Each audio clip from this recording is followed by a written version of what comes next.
اس درزی نے جو کی روٹی اور شوربہ پیش خدمت کیا جس میں کدو اور خشک گوشت کے ٹکڑے تھے۔ میں نے حضور صلی اللہ علیہ وسلم کو دیکھا کہ پیالے کناروں سے کدو تلاش کر کے تناول فرما رہے تھے، ٹھیک ہے، یعنی کدو کھا رہے تھے کناروں پہ سے پیالے کے۔ میں اس روز کے بعد ہمیشہ کدو کو پسند کرنے لگا۔ کدو ایک عام سبزی ہے، ہر سبزی کی طرح جو کہ پوری دنیا میں کاشت کی جاتی ہے۔ اس کا بے مثال ہونا اس لیے ہے کہ اسے اللہ تعالیٰ کے محبوب کونین کے تاجدار صلی اللہ علیہ وسلم نے پسند فرمایا، اس لیے کیا ہے یہ اس کی مثال دی جاتی ہے۔ امام طبرانی علیہ الرحمہ حضرت معائلہ رضی اللہ عنہ سے روایت نقل کرتے ہیں کہ نبی پاک صلی اللہ علیہ وسلم نے ارشاد فرمایا، تمہارے لیے کدو موجود ہے کہ دماغ کو بڑھاتا ہے۔ کدو کھانے سے کیا ہوتا ہے؟ دماغ بڑھتا ہے۔ مزید تمہارے لیے کیا ہے؟ مسور کی دال ہے۔ اس کے بعد کیا ہے؟ اس میں کیا مسور کی دال ہے جسے کم از کم 70 پیغمبروں کی زبان پر لگنے کا شرف حاصل ہے۔ 70 پیغمبروں نے اس دال کو کھایا تھا، مسور کی دال اور کدو، ٹھیک ہے۔ نزہۃ المجالس میں حدیث پاک نقل ہے، سید عائشہ رضی اللہ عنہ فرماتی ہے کہ سید عالم صلی اللہ علیہ وسلم نے ارشاد فرمایا، جب تم ہانڈی پکایا کرو تو اس میں کدو زیادہ ڈال دیا کرو کیونکہ وہ غمگین دل کو مضبوط کرتا ہے۔ تو جو غمگین دل ہوتا ہے اس کو کدو مضبوط کرتا ہے، ٹھیک ہے۔ نبی پاک صلی اللہ علیہ وسلم نے فرمایا، کدو سینہ کو صاف کرتا ہے اور دل کو قوت دیتا ہے، ٹھیک ہے۔ کیا فرمایا نبی پاک صلی اللہ علیہ وسلم نے؟ کدو جو ہوتا ہے وہ سینے کو صاف کرتا ہے اور دل کو کیا دیتا ہے؟ قوت دیتا ہے۔ اور کدو پر جدید تحقیق کیا ہے؟ کدو کی ایک ہلکی غذا ہے۔ کدو کیا ہے؟ ایک ہلکی سی غذا ہے، ٹھیک ہے، زیادہ بھاری نہیں ہے، جو خود جلدی ہضم ہوتا ہے، ٹھیک ہے۔ وہ کیا ہوتا ہے؟ کدو جلدی سے ہضم ہو جاتا ہے، اسی لیے اس کو ہلکی غذا کہا ہے۔ بھاری غذا جلدی ہضم نہیں ہوتی ہے بلکہ دوسری غذاؤں کو ہضم کرنے میں مدد دیتا ہے۔ تو دوسری غذائیں ہوتی ہیں جو ہم کھاتے ہیں ان کو جلدی ہضم کرنے کا کام بھی کدو کرتا ہے۔ کدو پیاس بجھاتا ہے، کیا بجھاتا ہے؟ پیاس بجھاتا ہے اور جگر کی گرمی اور صفرا کو دور کرتا ہے، ٹھیک ہے۔ جگر کی گرمی اور صفرا کو کیا کرتا ہے؟ دور کرتا ہے۔ پیشاب لاتا ہے، پیٹ کو نرم کرتا ہے۔ تو اگر آپ کا پیٹ نرم نہیں ہے یا پیشاب نہیں آ رہا ہے تو آپ کدو کھائیں، ٹھیک ہے۔ اب سنتیں اور نوافل کہاں ادا کرنا افضل ہے؟ تو ہمیں سنتیں اور نوافل ہمیں کہاں پر ادا کرنی چاہیے؟ سنتیں اور نوافل گھر میں بیٹھنے چاہیے یا مسجد میں پڑھنے چاہیے؟ کہاں پہ پڑھنے چاہیے ہمیں؟ تو وطر، فرض اور تحیۃ المسجد کے علاوہ تمام سنتیں اور نوافل گھر میں پڑھنا افضل ہے۔ لیکن اگر کوئی شخص یہ خوف کرتا ہے کہ گھر میں جا کر نوافل یا سنتیں ادا کرنے سے خشوع و خضوع پیدا نہ ہوگا یا ادا نہیں ہو سکیں گے تو بہتر ہے کہ مسجد میں ہی پوری نماز پڑھ کر رخصت ہو، ٹھیک ہے۔ مطلب اگر اسے یہ اندیشہ ہے کہ اگر گھر میں جائے گا تو نماز نہیں پڑھ پائے گا تو اسی لیے مسجد میں ساری نماز پوری کر کے پوری نماز پڑھ کر جب جائے، ٹھیک ہے۔ بہتر یہ ہے کہ گھر میں سنت اور نوافل ادا کرے۔ اب بچوں کے نام کیسے رکھیں جائیں؟ تو اس میں کیا ہے؟ پہلی بات یاد رکھیے کہ یہ سوچ غلط نہیں کہ نام ایسا ہو کہ جو کسی کا نہ ہو، یہ غلط ہے، ٹھیک ہے۔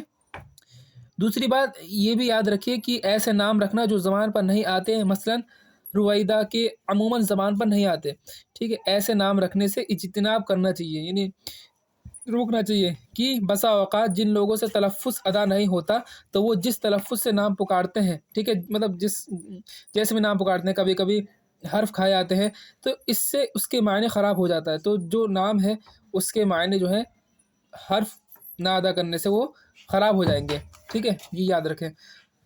اب دوسری چیز، تیسری اور اہم بات یہ ہے کہ بسا اوقات اس فکر کے تحت کہ ایسا نام جو کسی کا نہ ہو، یعنی یونیک نام ہو، ٹھیک ہے، مطلب ایسا نام رکھیں جو کسی کا نام نہ ہو۔